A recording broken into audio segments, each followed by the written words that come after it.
Hello guys, நான் யாருன்னா உங்களோட மிஸ்டர் கிங் கோப்ராவோட டீமு. இந்த வீடியோ கொஞ்சம் ஸ்கிப் பண்ண பாருங்க. இது சும்மா ஒரு அவேர்னஸ் தான். எங்கேருந்து ஆரம்பிக்கிறது தெரில, இருங்க யோசிக்க.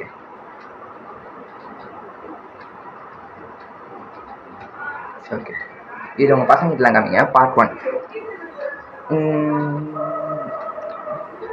எப்படி சொல்லுது, எங்களை மாதிரி பசங்கள்லாம் தன்னோட அம்மா திட்டத்துக்கு முன்னாடி நம்ம என்ன செஞ்சோம் தப்பு, அதாவது அவங்க அம்மா இப்போ நீங்கள் உங்களை உங்கள் அம்மா திட்டுறாங்கன்னா அது ஒரு காரணமாக இருக்கும். அந்த காரணத்தை என்னன்னு ஃபஸ்ட்டு யோசிங்க. நீங்கள் அந்த காரணத்தை யோசிங்கனாலே உங்கள் அம்மா நீங்கள் எதிர்த்து பேச மாட்டீங்க மெயினாக.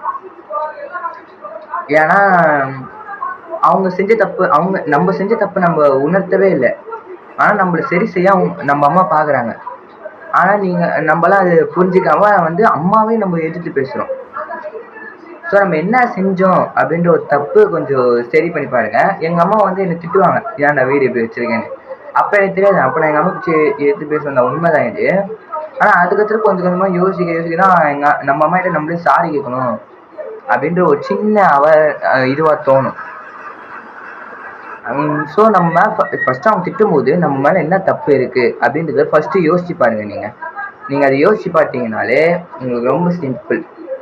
சண்டையே நடக்காது வீட்டில். நீங்கள் அம்மா எடுத்து பேச தேவையில்லை. அதேமாதிரி உங்களுக்கு சில ஆசை இருக்கும், சரி நம்ம இஷ்டம் போல நம்மளை விடமாக்குறாங்களே நம்ம ஆசைக்குன்னு. உங்களுக்கு தேவையானது நீங்கள் காசு எடுத்து வச்சு வாங்க பழகிக்கணும். ஏன்னா நம்ம அம்மா நம்மளுக்கோசம் எவ்வளோ கஷ்டப்படுறாங்க. நம்மளுக்கோசம் நம்ம ஸ்கூல் செலவு எதுவும் வந்தால் நம்ம கொஞ்சம் கொஞ்சமாக நோட்டுனா காசுலாம் சேர்த்து வச்சு நம்ம வாங்கிட்டு நம்ம ட்ரை பண்ணலாம். ஸோ நம்மளாம் கொஞ்சம் கொஞ்சமாக காசு எடுத்து வச்சு வாங்க ட்ரை பண்ணுங்க. முடிஞ்சா உங்கள் சந்தோஷத்துக்கு சும்மா ஏதாச்சும் ஒன்றுனா உங்கள் காசுக்கு நீங்கள் வாங்கிக்கலாம். அதுக்குன்னு இந்த தப்பாக இது பண்ணுறதுன்னா உங்கள் அம்மா உங்களை டீச் பண்ணால் அது கரெக்டு தான். ஸோ அவங்க யாரையும் எடுத்து பேசக்கூடாது. இது ஃபஸ்ட்டு பாயிண்ட். செகண்ட் பாயிண்ட், ஒரு 5 நிமிஷம்.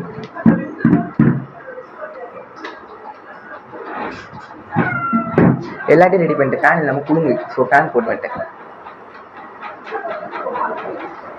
ரெண்டாவது விஷயம், இது அவங்க வீட்டில் இருக்கிற பேரண்ட்ஸுக்கு பசங்க என்ன தெரியுமா நினைப்பாங்க, சரி நம்ம வீட்டுக்கு மணி நேரம் ஸ்கூலுக்கு போய்ட்டு வரோம், கொஞ்ச நேரம் நம்ம ஃப்ரீயாக இருக்கணும்ட்டு. ஆனால் இவங்க நம்மளை டியூஷனாக அனுப்புகிறாங்க. 8 மணி நேரம் ஸ்கூலில் போயிடு, 2-3 மணி நேரம் டியூஷனில் போயிடுதுன்னா அவங்களுக்கு ஒரு கண்டிஷன் வைங்க. நீங்கள் இந்த மிட் டேர்ம்லையும் குவார்டர்லியும், இது ஆரம்பத்தில் மிட் டேர்ம்லையும் குவார்டர்லியும் மார்க் எடுக்கிறத பொறுத்து நாங்கள் டியூஷன் சேர்க்கலாமா நம்ம அப்படின்ற முடிவை நாங்கள் எடுத்துக்கலாம் அப்படின்னுங்க. அவங்களுக்குள்ள கொஞ்சம் கான்ஃபிடென்ட் அவங்க படிக்க ஆரம்பிப்பாங்க. ஸோ அதுக்கப்புறம் அவங்க 8 மணி நேரம் ஸ்கூலுக்கு போய்ட்டு வந்தால் கூட கொஞ்ச நேரம் அவங்களுக்கு புக் எடுத்து வைக்கிற பழக்கம் தானாக வர ஆரம்பிச்சிடும். அது செகண்ட் பாயிண்டோட ஃபினிஷ். தேர்ட் பாயிண்ட், இப்போ ஏரியா நாடு எவ்வளோ கெட்டு போயிட்டு தெரியும். ஸோ பேரண்ட்ஸு பசங்கள்லாம் அங்கங்கே சுற்றுறாங்க, வெளில போய் விளையாடுறேன்ட்டு தனியாக விடாதீங்க, ரொம்ப விடாதீங்க. அதுவும் பெண் பிள்ளைங்களும் விடவே விடாதீங்க. மெயின் அதுதான். உங்கள் வார்த்தைக்கு அவங்க கண்டிஷன் ஆகிற மாதிரி வைங்க. அதாவது நீங்கள் ஏதாச்சும் ஒன்று செய்ய சொன்னீங்கன்னா நீங்கள் வீட்டில் இருந்தால் அவங்க இருக்கணும். இந்த மாதிரி அவங்கள கொஞ்சம் டீச் பண்ணி வச்சுக்கோங்க. ஸோ அப்படி பண்ணாலே அவங்க கிட்டத்தட்ட உங்ககிட்ட கொஞ்சம் நல்லா பழக ஆரம்பிச்சிடுவாங்க. ஃபோர்த் பாயிண்ட், பேரண்ட்ஸ் மெயினாக பசங்களோட கொஞ்சம் ஃப்ரெண்ட்ஸாக பழகுங்க. எதுவும் அந்த ஷேர் பண்ணிங்கன்னா அது மாதிரி கொஞ்சம் ஃப்ரெண்டாக பழகுங்க. தானாக அதுக்கு நீங்கள் சொல்கிற பிடிச்சி அவங்க தானாக கேட்க ஆரம்பிச்சிடுவாங்க. ஸோ தேர்ட் பாயிண்ட்டாக முடிஞ்சிச்சு. ஃபோர்த் பாயிண்ட்டாக முடிஞ்சிச்சு. வேறு என்ன பாயிண்ட் சொல்ல வந்தேன்?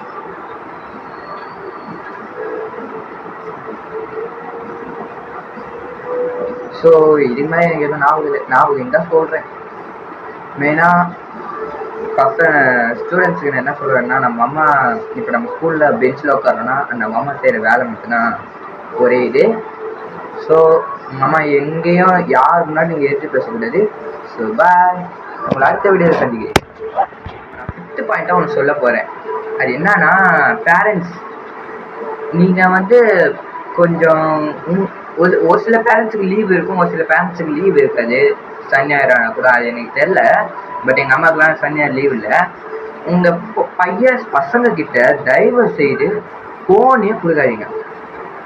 ஃபோன் கொடுக்கலாம், நீங்கள் ஒரு குறிப்பிட்ட டைம், அதாவது ஒரு மணி நேரம் இல்லை அரை மணி நேரம் இந்த மாதிரி கொடுங்க.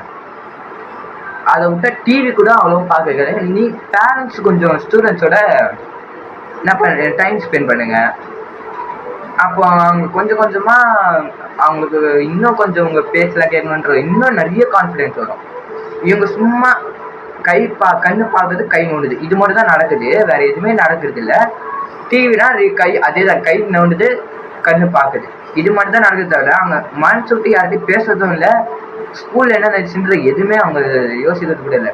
மெயினாக பேரண்ட்ஸு எல்லாருமே வீட்டுக்கு வந்தோடனே உங்கள் பசங்க வீட்டுக்கு வந்தோடனே நீங்கள் ஸ்கூலில் என்னென்ன நினச்சி என்னென்ன பார்த்து அந்த மாதிரி ஒவ்வொரு வார்த்தையும் கேளுங்க. அப்படியே அவங்க கொஞ்சம் கொஞ்சமாக எல்லாத்தையும் சொல்கிறாங்களா பாருங்கள்.